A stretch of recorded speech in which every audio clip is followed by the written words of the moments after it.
That would just be a lot. Call the meeting to order. Please call the roll. Mrs. Taylor? Mr. Cockrell? Yes. Mrs. Roulette? Yes. Mr. Denton? Mr. Allen? Yes. Next item will be the moment of silence by our board clerk, Miss Brandy Roulette. I'm sorry, Brandy. You're good. As we begin this meeting, let us pause for a 60-second moment of silence to reflect, meditate, pray, or engage in other silent activity.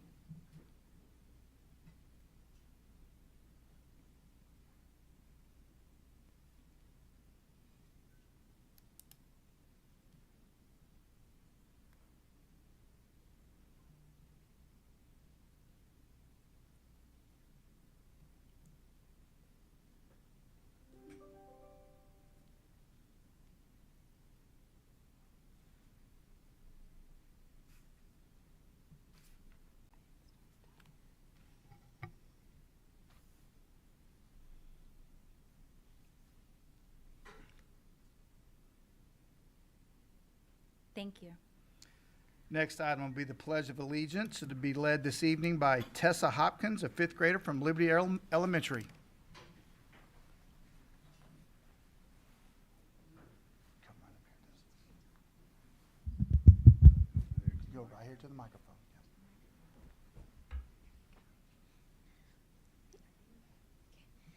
I pledge allegiance to the flag of the United States of America and to the republic for which it stands, one nation, under God, indivisible, with liberty and justice for all. Good job, Tessa. Thank you for being here tonight. Thank you. Can you tell us about your school year, how it's going, maybe your favorite class or some fun things you've done?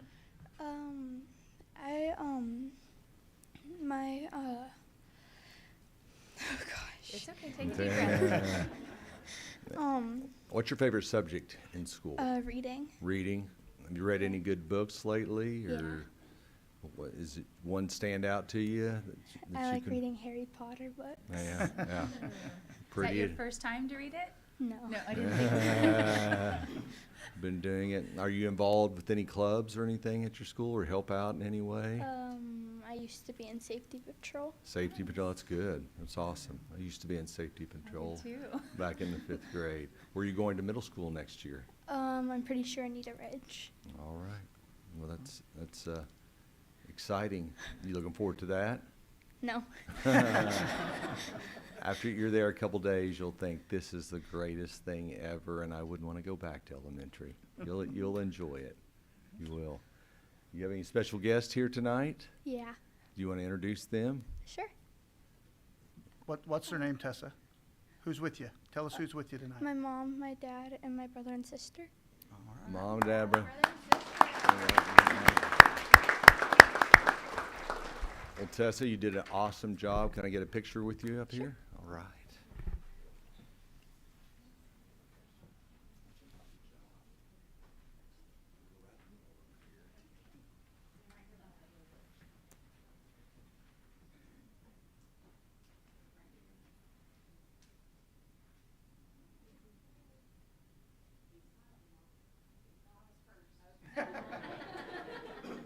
Great job, Tessa. Thank you.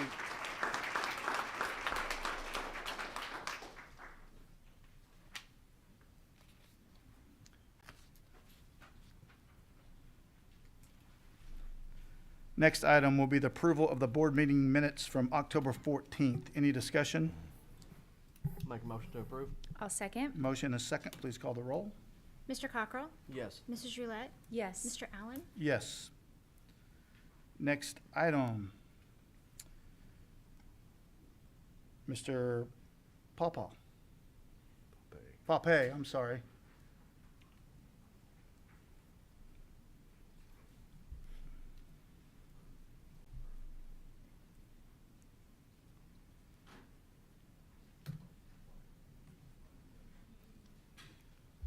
All right. Could you hear me? I'm just going to take it off here. Sorry. All right. I have Mr. Johnny Jack Kidwell here with us. He's the Cherokee Councilman at Large. This is his second go-around because This is getting to be old hat. I'd like for him to do it every board meeting because he keeps bringing a $25,000 check that will be utilized for our cultural center that we're trying to build here. Mr. Kidwell, like I said, has always just been a staunch supporter of our Indian Ed program and all Indian Ed programs in the surrounding area. But I have just been blown away by the, like I said, altogether it's $50,000 that he has already donated to this project. So I just want to say thank you for everything that you do for Native country and that you're doing for us here at Broken Arrow, because this cultural center is going to be the first one like it in the whole nation, is what it is on any campus. So once we get it done, it's just, and like I said, I just appreciate you helping us get there. So, all right. Would you like to say a few words? Well, I'm not very good at holding the mic as I speak, but no, I appreciate you inviting me back today. It's a great time when we can all get together on projects like this that means so much to the kids and to education and Indian Ed in particular in this case. Just thank you for having me back and just us supporting you supporting us. It's big. We're still trying to scrounge a few more dollars where we can. So if we get a chance to help out, any more this fiscal year, we definitely will. Maybe next. But we continue. Cherokee Nation. Hey, we put our money where our mouth is about education. We try to do our best to try to impact as many schools as we possibly can on the reservation and off. And so we're doing our best to spread that out as far as we can. But I appreciate you having me on behalf of Chief Chuck Hoskin Jr., Deputy Chief Brian Warner. Thank you for having us today.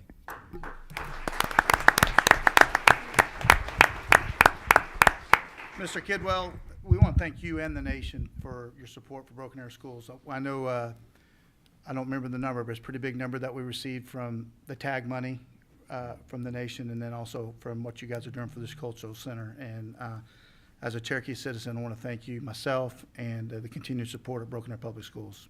So thank you. That. Thank you. Yes, absolutely. Yeah. You don't want in it? I'll get in there.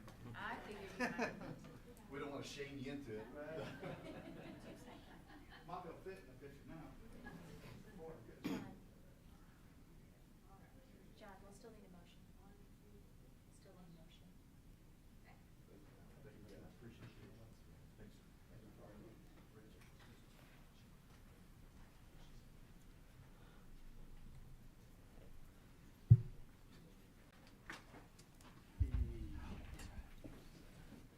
Yes, we will need to take action on that to accept their approval of the donation.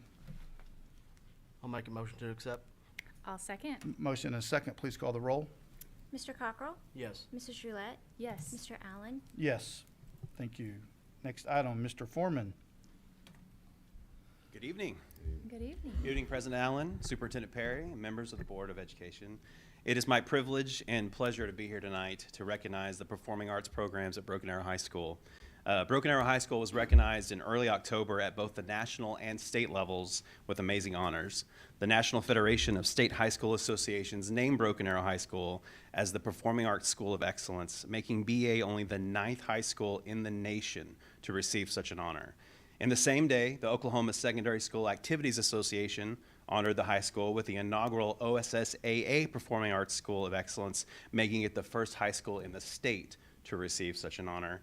Officials from both organizations came into town, visited the campus, completed with classroom visits and an award ceremony kicking off National High School Activities Month, which was in October. These honors support an already robust performing arts program that supports nearly 10,000 students district-wide in visual arts, instrumental music, orchestral music, vocal music, theater, and speech and debate programs. In fact, the graduating class of 2024 in fine arts students collected more than $3.3 million in scholarships for higher education. So I just wanted to bring that to you guys tonight. Thank you for your time for recognizing the high school and the outstanding teachers and students who make up our fine arts program, not only at Beacon statewide, but now nationwide. And we really do have the best teachers. And I've got some in the back I'd love to introduce you to. And they'll stand when I say their name. The Director of Choral Activities, Mr. Justin Roster. Director of Orchestral Activities, Ms. Kim Ricard. And the Director of Theater, Mr. Jeremy Stevens. We had a lot of students at the event, and when they left, right before they went back to class, I said, just remember, when you leave here, you're walking into the best performing art high school in the nation. And I hope that really inspired them and the teachers to keep doing amazing work. So I just wanted you guys to know about that honor in early October, and now, you know, that's a great stamp for us, state and national. The National Federation of High School governs all athletics, all fine Yeah, they're like arts, the OSSA for the nation. nation, so. and they sent some of their top people down, flew them in. They just did. for They that. sent 4 individuals who came in and literally went into all the classrooms. It was great. There was a speech and debate teacher from Austin. She went into a classroom, and then immediately her teacher hat came on, and she started talking to the kids and said, all right, tell me about your arguments. And like, it was amazing to watch them go and be enthralled in what we do. It was really great. Any questions for any of that?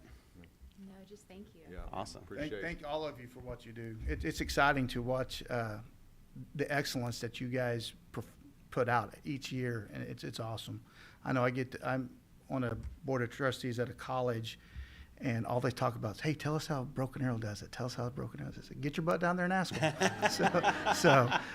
so We're always ready for visitors. Come yeah, see us. it's We'll talk to exciting. you. It's I appreciate the board for supporting the arts, because Yeah. they're alive and well, and your Yes, you support. guys, you can definitely tell that, and people say that when they come to Broken Arrow, like they've never seen anything like it, how supported it is. So we appreciate your support always. So, thank you so much. Mr. All right, Foreman. thank you. Next item, number 7, Mr. Sappington. Oh, no, Ms. Dias. I'm here for Mr. Sappington. Good evening, Mr. Perry, Mr. Allen, and members of the board. Tonight, we're excited to bring to you a recommendation for the 8th grade academy principal. As you recall, we had recommended a person earlier, but with some personnel changes, we had that opening. We're really excited. We had some great candidates, but the one that stood out the most was our very own Miss Samantha Troutman. She's currently the principal of Spring Creek Elementary. She has served there for 5 or 6 years. She's also been an assistant principal and a teacher. And to be honest with you, we really encouraged her to apply for this position. She has such great leadership ability. She's the right person to come in there and create that learning environment and just set the tone for that building. So we would like to recommend her for the principal of the Sequoia 8th grade academy. Questions or discussion? I'll make a motion to accept. I'll second. Motion is second. Please call the roll. Mr. Cockrell? Yes. Mrs. Roulette? Yes. Mr. Allen? Yes. Is she here this evening? Yes, she is. Ms. Troutman?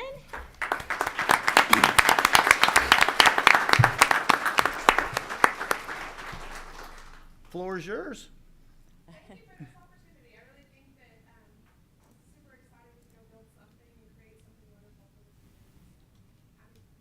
You have any special guests with you here this evening? Yes, I have my mom here, and then I have my husband Eric, and our 3 kids, Alyssa, who is an 8th grader at Children's, and Rick, who is a 4th grader at Spring Creek, and Sarah, who's a junior in high school. Awesome. Congratulations.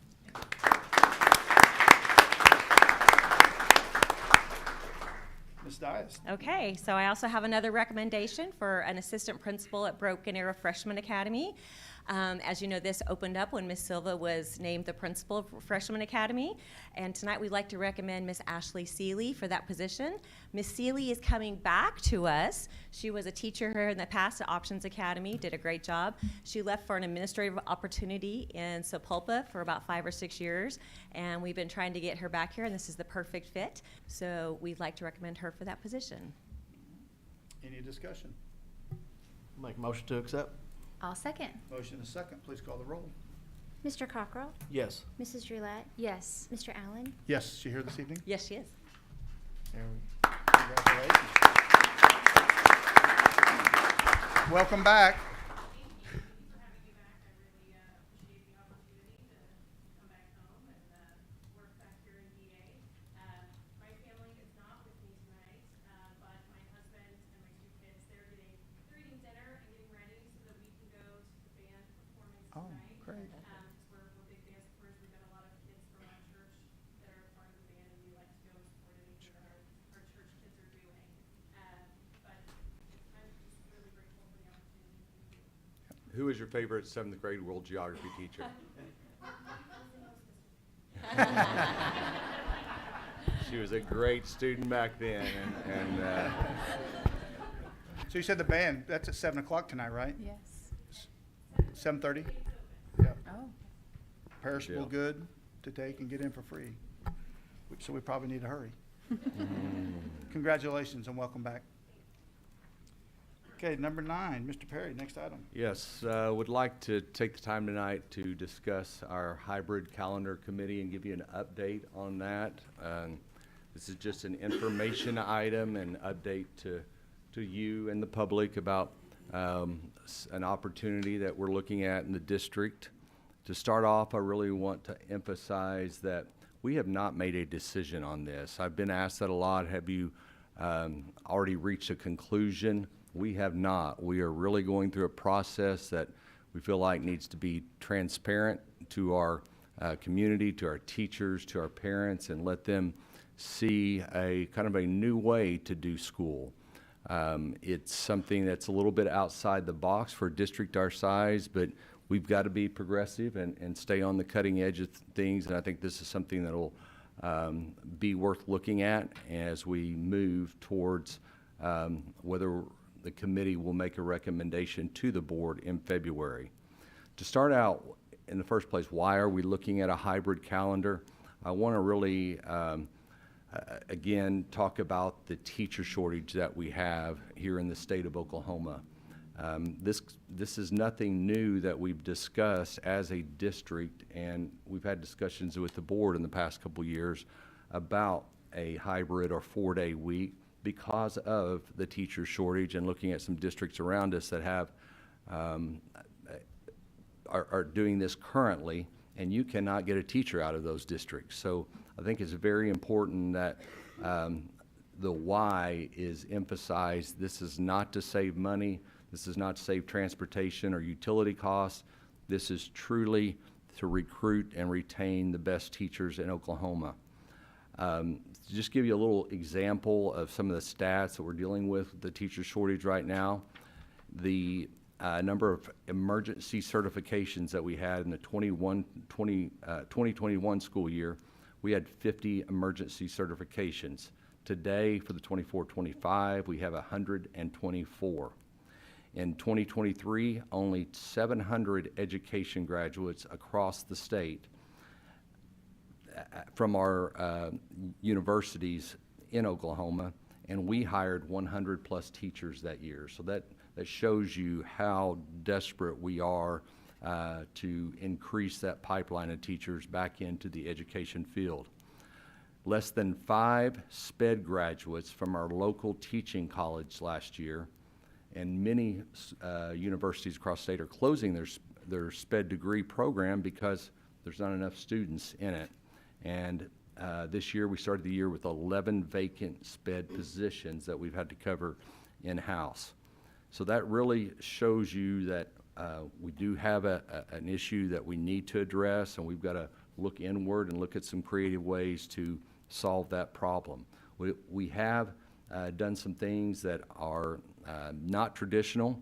The district, with the support of the board, already pay our special education teachers 3% more than anybody else in the state. We're required to do 5% above their base salary, and we have chosen to do 8%. We've created the Tiny Tigers program, which is a daycare for our employees to try to bring more teachers in, and we've also given the leeway to our principals in the summertime to offer letters of intent to prospective teachers that they know that they may not have a open position right at this time, but could later on this summer, and we'll make sure that they find a job and find a home, just trying to get the best ones out there. I will say on the why too, something that's really come out through our study is the improvement in the mental health of our staff and our students. There's been some research out there that shows that that has been something that has been an attraction to teachers to come to the district, along with our staff who are, they've got lives, things they're dealing with. Our number of employees using the employee assistant program, the EAP has grown this year. bullying and student behaviors in the classroom. We're seeing an increase with them. So this is a new way to approach that issue of mental health in the district through the 4-day week. We've hired a new support position, new behavior coaches, instructional coaches, and campus security. We've had contracts with outside therapy services to serve our students, and also started the Tiger Connect program, which is a program over at the Options Academy to address those students that are really struggling with self-regulating in the classroom. So we're doing some things outside the 4-day or hybrid calendar, because I know it's not the end-all be-all to just go to a hybrid calendar to solve all these things. If we move on to some non-negotiables through this process, if we go to a hybrid calendar and we have Fridays off or Mondays off, please know we will still go the same amount of time that we're currently going in the traditional calendar. There's this perception out there that we're shortening our academic time. We are not. We're just spreading it out differently than we're currently doing it, so there will be no decrease in that at all.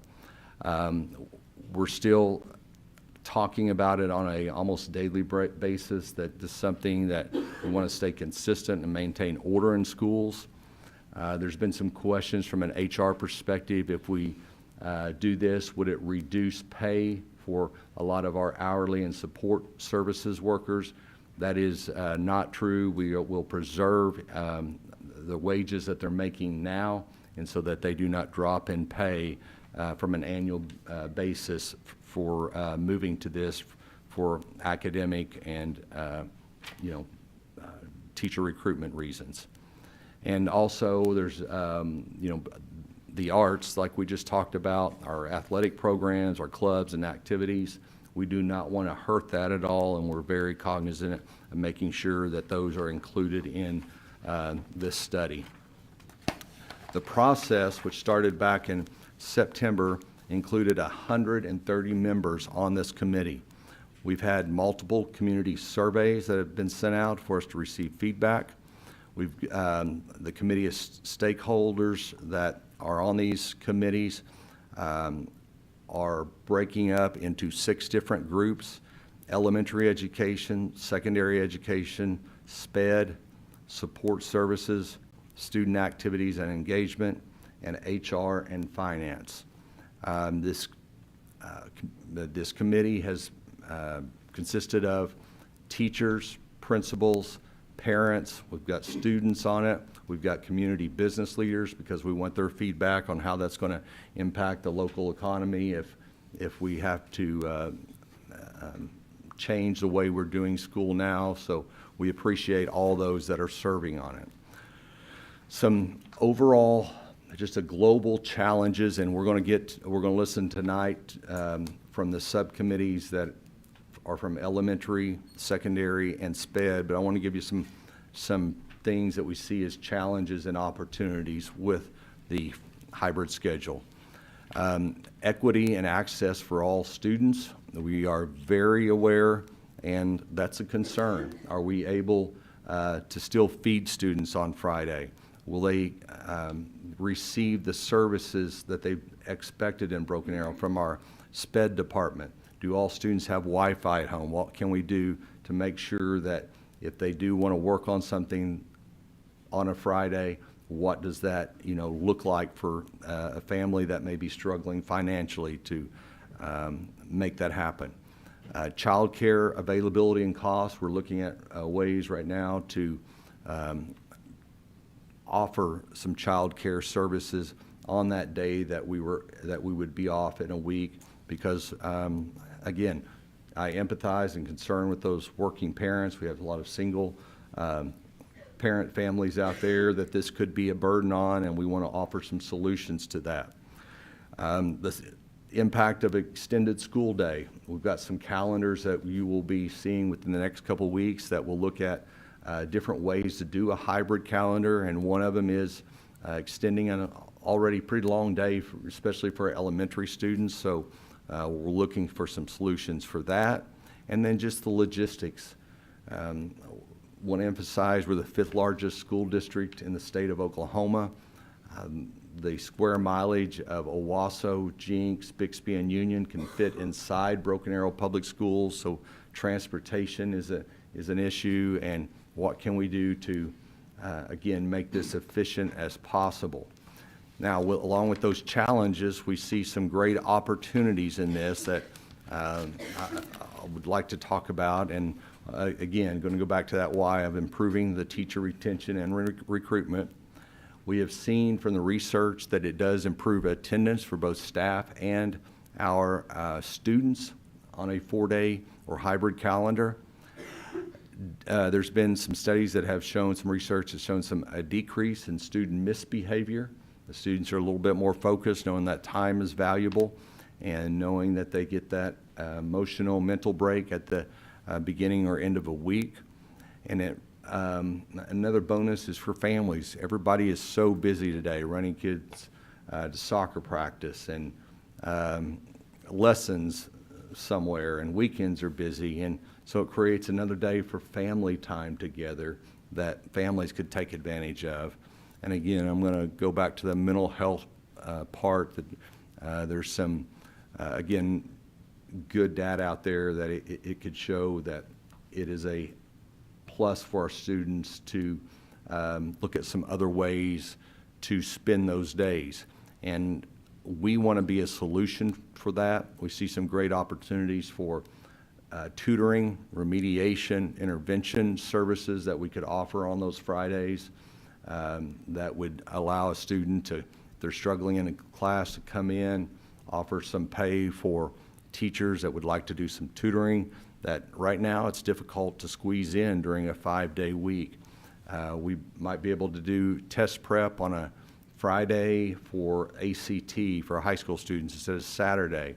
And we have a lot of working students in the district too that really another day would allow them to give some time to work and make more money for their family. With all this, I can't guarantee right now all this will happen and these results will just, we'll reach that goal, but that's what the process is for, and we'll continue to study it until our decision in February. I'd like to start out now and turn it over to our elementary subcommittee and let them go through some highlights, and then we'll go to secondary and then SPED. And then when we come back in our December board meeting, we'd like to finish up with our student engagement, our support services, and our HR and finance team. So, Mr. Perry, before we move on, though, I just want to clarify or confirm. You said Friday a couple of times, but you don't have a day. There's no day distinguished or established that this is the day that you would do this for this calendar to be approved right now. that is correct. I just want to make sure that, because you said Friday a couple of times. Yes, I just did. don't want that to get. And that's why we're using the hybrid calendar term. There's a couple ways to go about it. One of our survey questions was dealing with Fridays or Mondays, because different districts have done it. There's some advantages with Mondays being off, because that allows our teaching staff to go take care of orthodontic appointments, doctor's appointments, because it's more difficult to do on Friday. But our survey showed 60-something% still in favor of Fridays. So don't know where we're going to land, and that's something we've got to make a decision on over the next couple months, but good question. Just want to make sure, because you said it a couple Yeah, of times. I know It's my fault. I get reported, so I Yeah. just want to make sure we are clear there. Ms. All right. Peterson. Yes, so for the elementary committee, our committee was once again made up of parents, administrators. We had business leaders and teachers on that committee. It was a wonderful cross-section of those, and I wanted to just let you know that they were very intent on ensuring everything that we talked about, students were number one. Like, we had to keep them at the center of everything that we did. And so how we worked, we really wanted to identify what we felt would be the biggest challenges for our elementary students pre-K through 5. So that's the lens that we were looking through, just that age student. And so what we identified, what the committee felt would be the largest challenges would be how to support students academically, how to ensure that we had ongoing professional development for our teachers, childcare, and then also communication. And when I say communication, it's really ensuring how we communicate to the parents of elementary students, and making sure that they were informed, and also ensuring that we communicated to everyone. So like I said, we really wanted to be solution focused, so we wanted to have some potential solutions for the challenges that we came up with. And so for the academic opportunities, our committee said that we could actually create elementary hubs for student interventions and enrichment on the, I'm going to call it 5th day. So since we don't know whether it's Monday or Friday, we just refer to it as the 5th day. So on that 5th day, it could be, and I want to back up just a little bit because we identified some of these opportunities through research that we did from area states that have been doing a 4-day school week or a hybrid calendar for multiple years. We also interviewed the area districts around us that are also doing a 4-day work week. So we said we could identify elementary hubs, what that would look like. It may be a couple of different elementary sites where students could come that needed academic support. One district that we interviewed, actually it was an invitation for those students so that those that did need remediation, they could go to school on that day to get help. We also said that the school day would more than likely, if it were longer, a little bit longer, we would have to be so intentional with that instructional time. We could also embed longer intervention and enrichment times so that we are meeting the needs of all students, so pushing those that need to be pushed and filling the gaps of students that need to be remediated. We also said it could provide an opportunity for teachers to earn some extra income on a 5th day by providing tutoring services. We also said we could get really creative in creating strategic partnerships with outside tutoring companies. And it also creates an opportunity to attract highly qualified teachers and to decrease our number of adjunct and emergency certified teachers. One of the parents on our committee actually said, give me a top performing teacher for 4 days. Like I would much prefer to have my child in that classroom. So that was out of the mouth of one of our parents. So for the ongoing professional development, we know that it is so important for our teachers to continue to have professional development, just like in any profession. You don't want to go to a doctor that hasn't been to any kind of training for 20 years, and it's the same with the teacher. So one of the solutions would be 1 5th day a month. They could come in, so basically they would have 3 days off, but 1 day it would just be a pure professional development day for those teachers. We also would want to utilize this as an opportunity to communicate with the community just how important those PD days are. Not only are they getting professional development, but it's on those days that we're actually taking deep dives into data for students to see exactly how we can meet them where they are. The last 2 areas, childcare opportunities.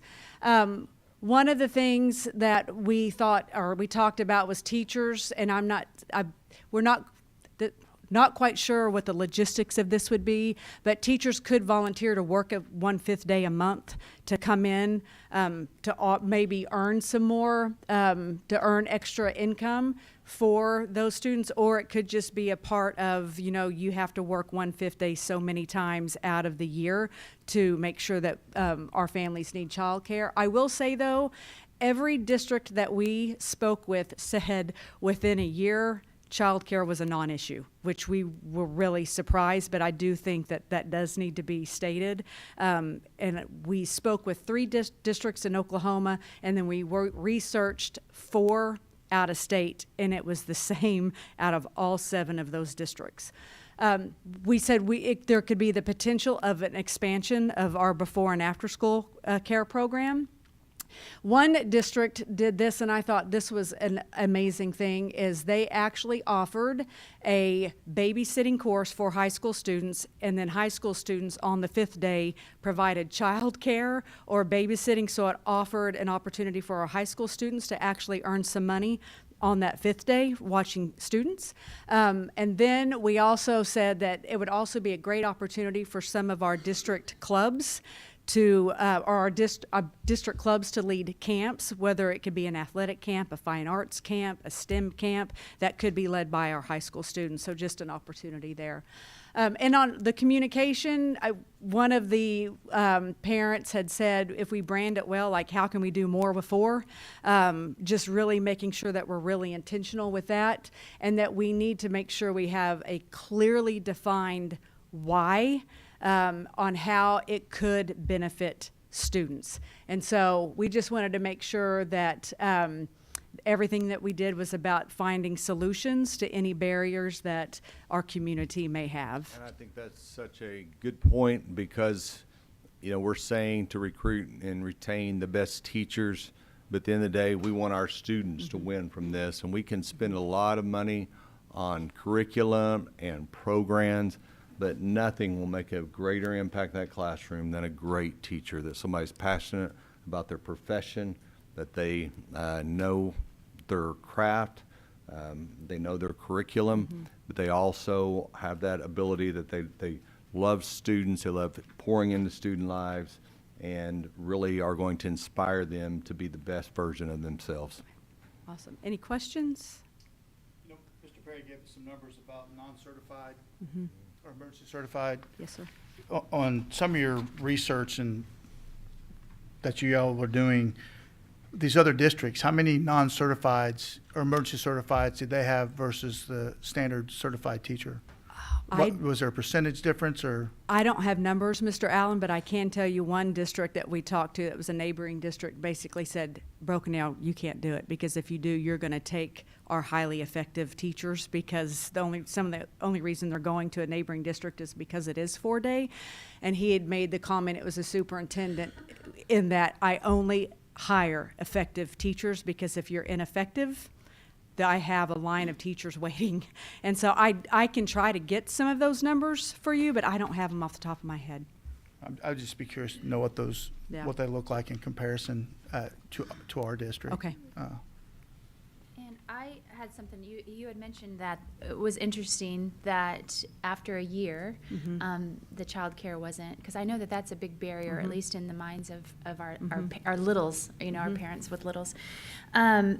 Because the students will be still out the same amount of days. Correct. So they were finding childcare in the summer in a big block period. Right. So now it just might be a smaller block period with a few days. So it's not going to be extra childcare. It's just going to look a little different. It'll look different. One district actually contracted with an outside company out of Oklahoma City to come in and provide childcare in the schools on that 5th day. By the winter, they only had 6 kids utilizing it, so they had to pull out. And so what we heard by and large was the community steps up and there's childcare that is found. And so, but you're absolutely correct. We'll be going the exact same amount of time. It's just going to look different over the year. We met with the chamber last spring and communicated with them that this was a process we're going to be going through and looking at, and I was shocked at the number of businesses within Broken Arrow, Tulsa area that are already on a 4-day week that the private sector has moved to, and there's some research out there too that shows increased productivity during those 4 days. So the world's changing, you know, and I think it's important for education to look in the mirror and see how we might be able to do things differently, because we're still on an agrarian calendar that we deal with the summer slide for our students. We spent a lot of the first 6 weeks of school reviewing what we did the previous school year, and there's got to be some more efficient ways and more impactful ways we can educate our students in Oklahoma.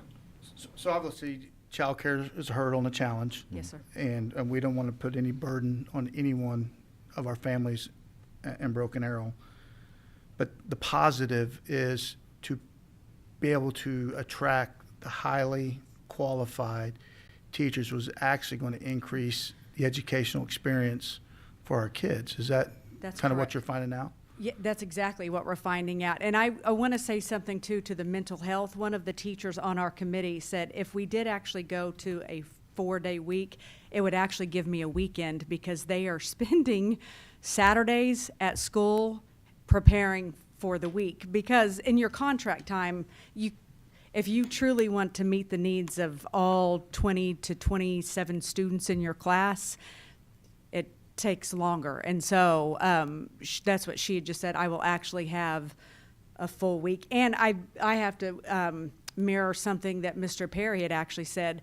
By doing this, it could potentially also attract people back into education, just knowing that we're not doing it like we did when we were in school. It is just a different way of doing it. This generation, both in the public and private sector, has shown that work-life balance is very important to them, and that time off and balance of that is pays a part of it. I'm not ignoring that fact either. We have made it a priority here in BA. The board has supported that of increasing teacher pay and the stipends that you're offering our employees. Just cannot speak highly enough the impact of that. This is another way to look at it and to add to that. All right. If you don't have any more questions, we can move on to secondary. Thank you. Good evening. I feel like I need a step stool over here. I'm a little short, so sorry about that. Thank you. Thanks, Mr. Dunn. All right, so I had the pleasure of serving on the Secondary Instruction Committee, and it is also comprised of teachers, students, administrators, local business members. We also had someone from one of the local churches as well. So we had a very broad voice that was able to be heard. Some of the things are very similar to the elementary section, and so you may hear some things that are echoed, but some of the things that came up for us for challenges were just an impact on extracurricular activities. So for example, if there's games on a Friday and we aren't in school on a Friday, what does that look like as far as transporting students? But I will say some of the things that came out of that as well is we already experienced that if we have a distance learning Friday. So some of these things that are already showing up as challenges, we are already experiencing and have solutions built in already. Also, if students are participating in a fine art or an athletic after school and the school day is extended, that would mean that their evenings would become a little bit shorter with their family time and would have an impact on that family schedule. So I know Mr. Perry earlier, you had mentioned like all of the running around families do at the end of the day, and that just really shortens that time in those evenings. The other part that we came up with, and you'll see these, there's kind of 4 bullet points right in a row, and they all fall under this equity and access for all students. So Wi-Fi is one that we also discussed as far as if students do want to work on that off day, what does that look like? But that is something that we are currently working through as well. And the food availability for students and childcare was one that came up repeatedly.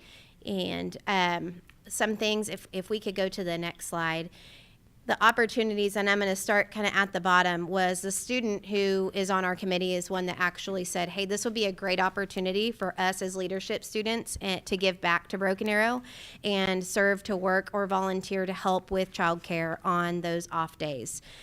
So one of the benefits is that it already aligns with the TCC schedule if Friday was the day off. So we already have students who, if they were traveling there, it's already off. Same with Tulsa Tech is a 5-day program currently, and we already shuttle students to that campus or those campuses when we have a distance learning day. Something also came out of it was just time management for teens. Their days would be longer, and they'd have the 4 days of being able to work really, really hard. But then on that 5th day, you know, kind of what do they do? So, I was talking with our group just saying, hey, we could utilize our advisory time to start teaching them those time management and those life skills that they can take beyond Broken Arrow schools. as well as just the mental health benefits, which is echoed from the elementary portion. And it's not just about the staff, it is about students as well. Working at the secondary level, we have a lot of students who struggle. They're very burnt out. It's a long day. Some of them already are working jobs. And so that extra day would really give them an opportunity to just be refreshed, reflect, maybe get done with some work that they may need to get done with that they don't have time in a standard school day. And really just the increased work-life balance is a huge thing. People are spread pretty thin. That was something that was echoed amongst our group consistently. And so this would give them that balance to be able to have that family time, just spend time with themselves and do the things that they enjoy so that they're refreshed and can be the best version for themselves and their students when they come back each week.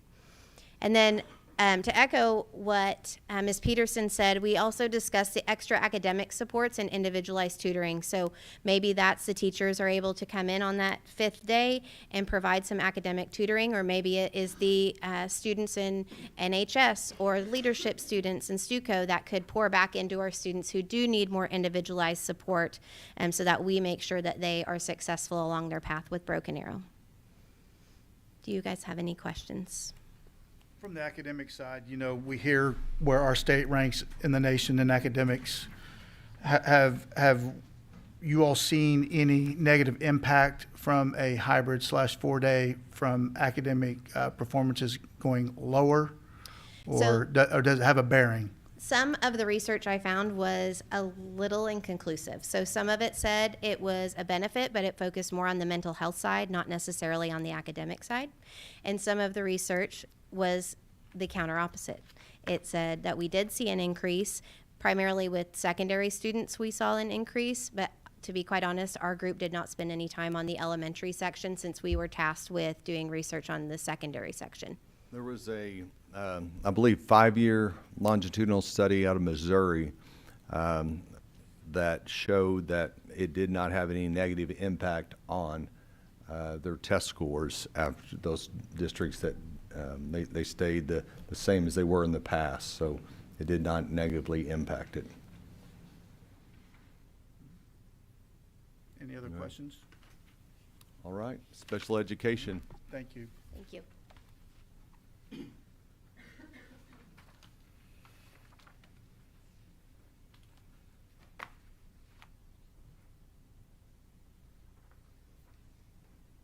Good evening, Mr. Perry, President Allen, members of the board.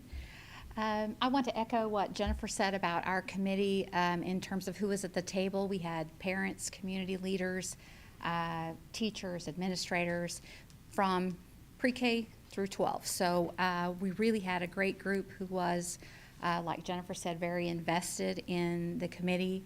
Really were not afraid of working hard because their hearts were really in kind of discovering this. I think everyone came to the table with some preconceived ideas, but one of the first things that we did was to really pour over the research, to reach out to the local districts who had already gone to 4 days and to the independent school district as well, and really talk to them about what their experience was. Some surprising takeaways were that those big challenges of childcare and food security kind of went away within that first year. They all did say the first year was rough, but one of the comments that stood out to me was that there was one district that tried to go back, and the same community who was very opposed to it in the beginning said, don't even think about it. Like, we like this 4-day. Once kind of they worked the kinks out. But our challenges, after we poured through the research, we looked at the community survey in our second meeting, really looked at all of the concerns, categorized the parent concerns, because there were over 4,000 parents of students on an IEP embedded in that survey. So we really thought, you know, their opinions were included in that information. So we wanted to look at those concerns from a special ed lens, right? So what does that really mean for special education? And as we dove into that, I think the thing that stood out to us most in our challenges was, how do we keep from compromising our quality of service in special education? And one of the big things that came up was scheduling. So we know we're not losing any more time, But particularly since elementary is not, we already have so much time in our calendar. How do we figure out how to get OT and PT and speech all in 4 days? And, I think that's just a logistical thing that we'll have to really put our minds to figuring out.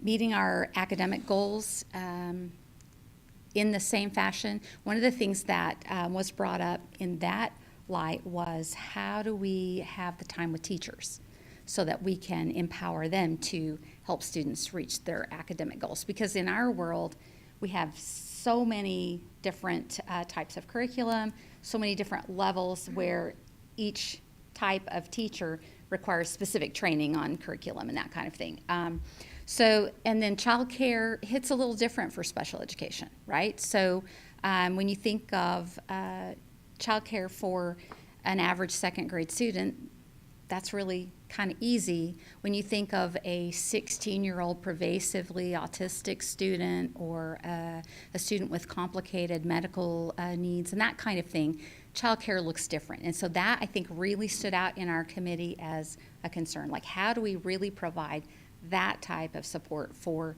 parents of students in special education who may need to work on that 5th day? And then, of course, the same as every group has said about the food security. So, like Jennifer, I'm keep referring to her, but we had a lot of the similar experiences in that our group really wanted to be solution focused. So after we looked at all the research, we didn't want to reinvent the wheel. So what did they learn? School is school is school. So what lessons did they learn? What solutions did they have? And we discovered the same thing, that the food and childcare was not a concern. We didn't feel like we got really good information about special ed specifically, so that was something we wanted to continue to dive into related to childcare. But some of the things we thought could really be good. Currently, we have 11 full-time positions in special education that are vacant. So these are classrooms with kids and without a teacher, and that's a real challenge for us as a district in special education. And we're not alone. So, as Mr. Perry said earlier, there's just a shortage of teachers. So the idea of being able to recruit teachers with experience and talent is a real big win to our committee. We also thought it could lower absenteeism for students, because a lot of our students attend therapy outside of school as well. And so that would give parents a day to schedule that, make it easier for them, and also perhaps impact the students' attendance in a positive way. Can you talk a second about the impact of those shortages and what we're having to do to make up for that? And is that best for our students, having to cover all that? Because it'd be one thing if we saw a trend where more sped students we know are coming. There's no indication for that, and that's scary to think about. Absolutely. And not only is it difficult, and you all know the value of a teacher. And so that is also, of course, true in special education. Special education services can only be provided by law by a certified special education teacher. So not only are we missing out on that instruction in the classroom, but the burden then falls to the teachers who already have a full caseload that work in our district to then cover instruction, IEP caseload for the vacant position as well. So it's a real hardship that we're experiencing, and we have phenomenal teachers in our district who do that with a smile on their face, but it's hard. It's hard work. Teaching is hard. Teaching special education can be really challenging, and then you're picking up another caseload. It really does add to the load and to teacher burnout. So does that answer your question, Mr. Yes, Perry? it does. Okay. One of the other things that, for our paraprofessionals and maybe even teachers, one of the things we thought could be an opportunity is if we had some type of childcare or tutoring or that kind of thing on that 5th day, it may be an opportunity to make additional money for our folks who would be interested in that, specifically for students in special education. Because we have some highly trained paraprofessionals who work with our students every day who could be a fantastic resource for parents on that day. And then for food security, you know, we know that we've reached out to BA Neighbors, and we know that they're interested in kind of getting on board with us. The Community Food Bank sometimes has trouble meeting our needs currently, so that was a big concern we had related to if we add another day where students were not able to access food. You know, like during COVID when we had food centers, there are still a lot of families who can't or don't have transportation to those sites and may or may not be able to access that. So we thought, you know, we might be able to expand our backpack program for that extra day and maybe partner with people like BA Neighbors to increase our food supply. So, with the same question asked earlier, do you know what the numbers are in comparison to the districts that are 4-day with the number of openings they have in their SPED programs? In comparison, is it similar, or are they full as a result of being to a 4-day? Well, anecdotally speaking, right, so all the principals and superintendents that we talked to said they don't have vacancies anymore.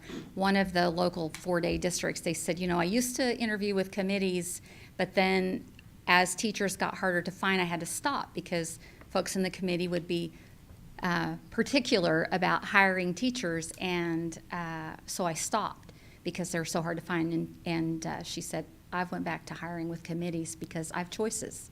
And she said, I get to pick the best one, and that hasn't happened in a long time. So according to them, they don't have vacancies, and they kind of said the same thing to us. Please don't. Well, and I would only think that if you are able to fill your 11 vacancies, the amount of support services that you can provide to the kids in our district would be greater. I mean, Yes. obviously. Yes. So, I mean, Yes. And in addition to the outright vacancies, we have teachers who are general education teachers becoming certified, folks who've gone through boot camp, you know, that kind of non-traditional route to special education that we may not even have to access if we had the opportunity to recruit more teachers. thank you for that information. Mm-hmm. Any other questions? I'll move on to close here and give us a timeline update. Again, next month at our board meeting on December 9th, we'll present subcommittee work for those other three. We will be working, the subcommittees, they'll be meeting at various times between now and January 24th, and continuing to you know, look at every little nook and cranny that they can to find what is best for Broken Arrow. We will have a final large committee meeting of all 100+ members on January 29th. And from that meeting, we will come up with a consensus on a recommendation to the board at the February 10th meeting. A couple things I want to hit on. We are not looking for this to be the silver bullet to solve all of our issues in education. That doesn't exist right now, but it could be a layer of additional help with the teacher recruitment and retention. Again, our kids win, and we've got to look at what's best for BA. I don't think this is utopia. We'll be releasing some sample calendars this week of some different ways to look at a hybrid calendar, and we've got to give up some time somewhere to get to our 1,080 hours between August and May. And so Thanksgiving break may be shorter than in years past. We may not have a fall break if we want our school days not to be increased. So there's some things that we've really got to look at. I keep telling people it's not utopia, and I'm still probably in a place of I don't know what's the best at this moment for BA schools, but I do can tell you beyond a shadow of doubt, it's worth looking at. This is definitely, there's enough here that could benefit us and be a win, and I think we just keep doing our due diligence and working towards a consensus recommendation in February. Thank you, Mr. Perry. You all still have a lot of work to do. We do. So, and we appreciate everybody on the committee and all of you for the information tonight. Okay, next item is comments from the public. We have none. Next item will be the general consent items 12 through 47. I'll make a motion to approve. I'll second. Motion and a second. Please call the roll. Yes. Mrs. Roulette, Yes. Mr. Allen, Yes. Thank you. Next item, Mr. Leach. My computer went to sleep and I can't get it back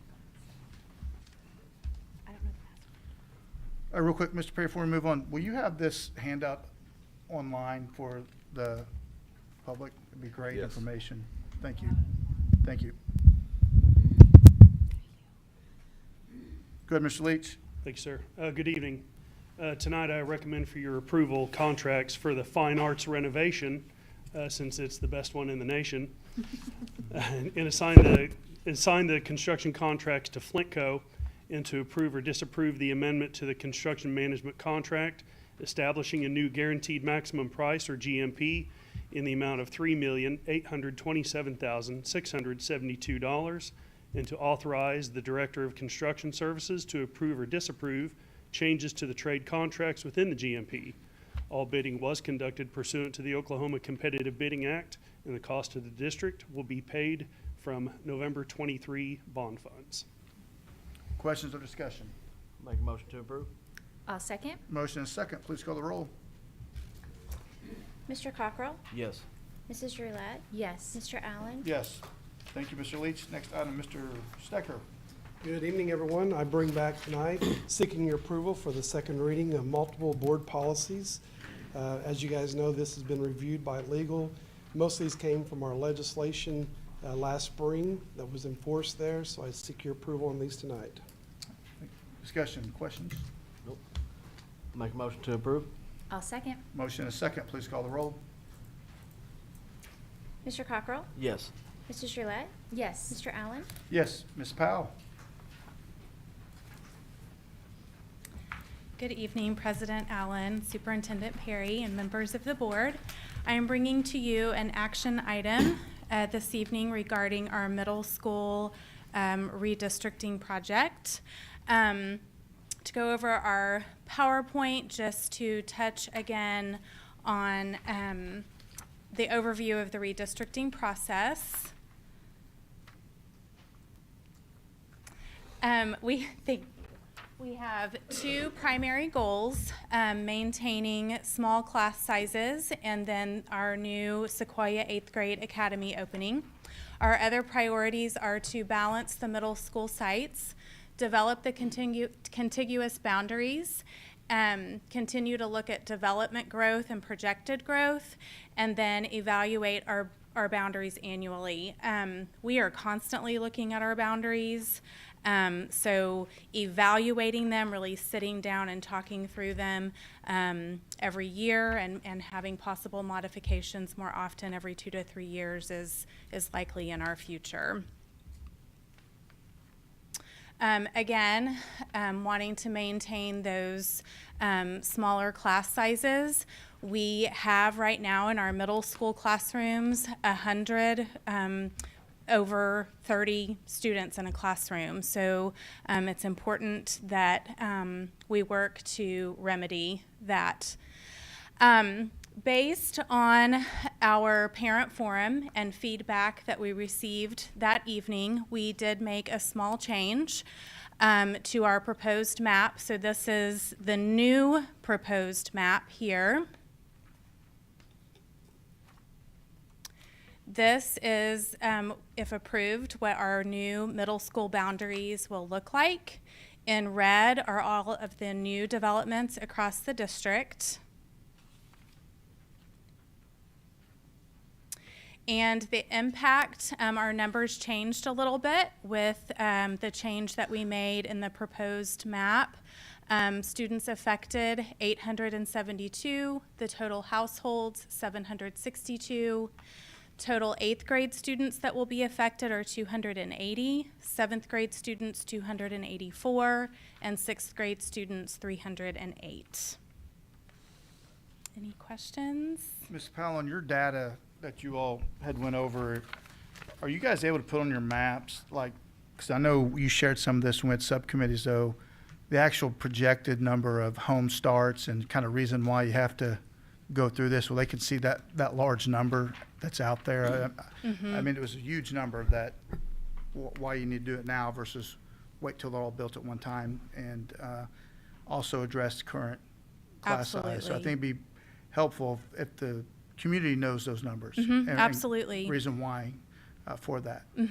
And, you know, on our district website, we have a frequently asked questions now regarding redistricting. Yeah. So that is definitely something that we could add to that information. I know you showed us that map of the projected home sites, and it's a lot. It's a lot, It's and a it's lot. across the district in every area. So if approved this evening, the next steps would be for our school sites, our middle school sites, to reach out to those affected families and start welcoming them to their school sites, Do all, to work to the nth degree to help those students make a transition or change to a different school than they had anticipated.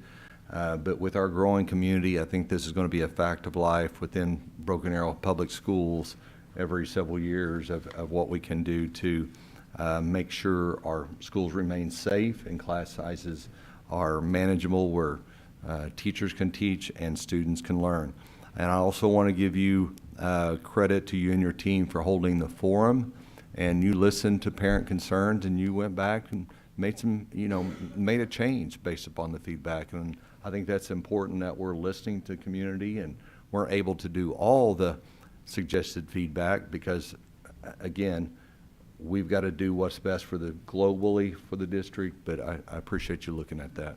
Absolutely. And I just wanted to point out, I know you said there will be 872 students affected, but 308 of those are sixth graders, so they were going to go to a different school regardless. Yes. So Yes, they were. they were going to go new anyway. So, yes, absolutely.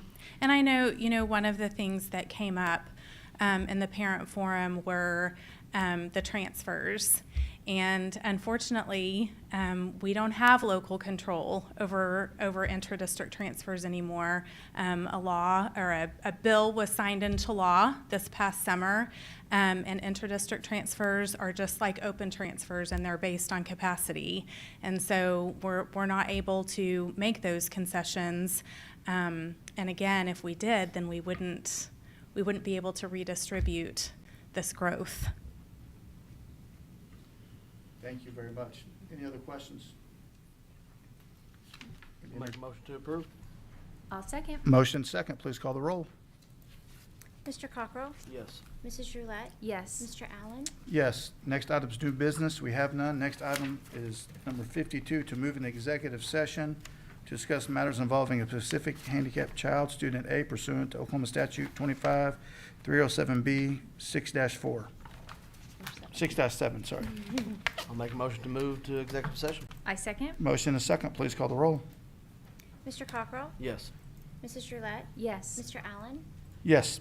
Thank you.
Ms. Roulette, you're up. The Board of Education, Allison Parker, Bo Rainey, Chuck Perry, and Daleen Thornton entered into executive session at 7:12 PM to discuss matters involving a specific disabled child, Student A, pursuant to Oklahoma Statute 25 OS Section 307 B6 and B7. No action was taken during this section. The Board of Education returned to open session at 8:12 PM. This constitutes the minutes of executive session. Okay, next item is to vote approve entering into a contract through June 30th, 2025 with Heart Springs in Wichita, Kansas for residential placement of specific handicapped child, Student A, per the cost reflected in the Heart Spring rate sheet, and to authorize Superintendent Chuck Perry to execute and behold of the board, on behalf of the board. I'll make a motion to approve. I second. Motion and a second. Please call the roll. Yes. Yes. Yes. Next item will be to adjourn. Make a motion to adjourn. I second. Motion and a second. Please call the roll. Yes. Yes. Yes.